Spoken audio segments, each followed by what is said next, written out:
আজকে বানিয়ে নেব এগ রোল। তার জন্য নিয়ে নিয়েছি 2 কাপ ময়দা, হাফ টিস্পুন লবণ ও 1 টেবিল স্পুন তেল দিয়ে ভালো করে মিশিয়ে নিতে হবে। মেশানো হয়ে গেলে অল্প অল্প জল দিয়ে মেখে একটা ডো বানাতে হবে। তারপর ডো থেকে দুটো লেচি করে নিয়ে গোল করে বেলে নিতে হবে। তারপর একটা ফ্রাইং প্যানে অল্প তেল দিয়ে পরোটা উল্টে পাল্টে লাল করে ভেজে নিতে হবে। এরপর একটা বাটিতে ডিম নিয়ে লবণ দিয়ে ফেটিয়ে কড়াইতে ঢেলে দিতে হবে।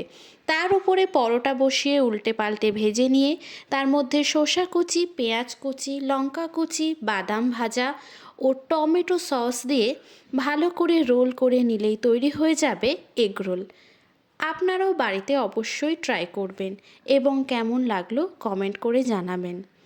আমার নতুন নতুন রান্নার রেসিপি পাওয়ার জন্য চ্যানেলটিকে লাইক এবং সাবস্ক্রাইব করবেন। ধন্যবাদ।